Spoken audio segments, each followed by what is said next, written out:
Basé sur le thème Comment exporter avec la zone de libre-échange continentale africaine, cet atelier de formation vise à outiller ces hommes et femmes appelés à former les petites et moyennes entreprises sur la facilitation des exportations à travers l'ASLECAF.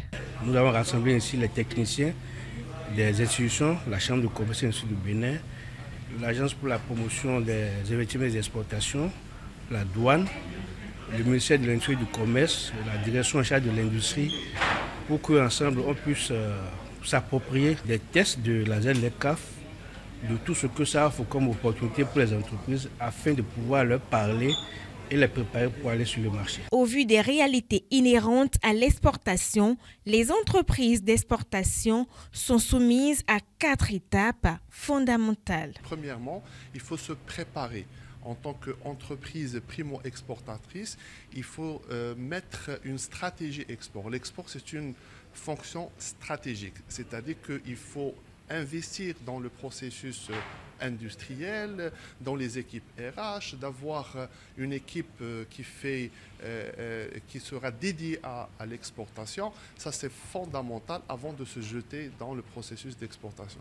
Deuxièmement, il faut s'assurer de la conformité de ces produits et du marché vers lequel les entreprises béninoises vont exporter. Et ça, c'est fondamental et parmi les barrières auxquelles font face les exportateurs d'une manière générale, c'est la conformité des autres pays.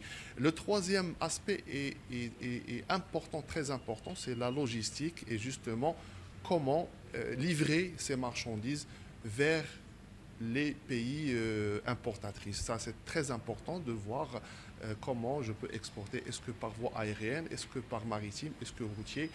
Et aujourd'hui, l'Afrique, elle a développé quand même ses infrastructures, surtout les infrastructures maritimes. Et aujourd'hui, Cotonou, c'est un hub par lequel passent plusieurs flux des pays riverains enclavés qui n'ont pas accès à la mer. Et ça, c'est très important. Avec le plan d'investissement et de modernisation du port autonome de Cotonou à l'horizon 2026, il y a beaucoup de travaux de modernisation et d'aménagement justement pour accompagner cette dynamique des exportations.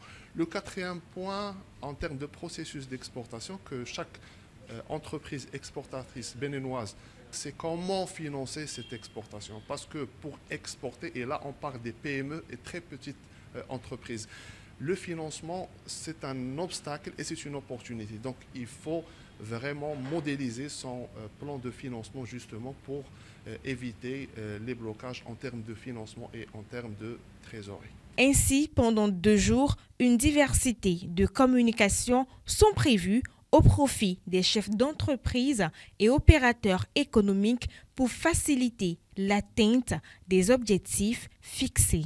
On va faire intervenir plusieurs consultants et intervenants de qualité, à savoir quelqu'un de la banque, parce que c'est très, très important de montrer les atouts ou bien les mécanismes de financement locaux.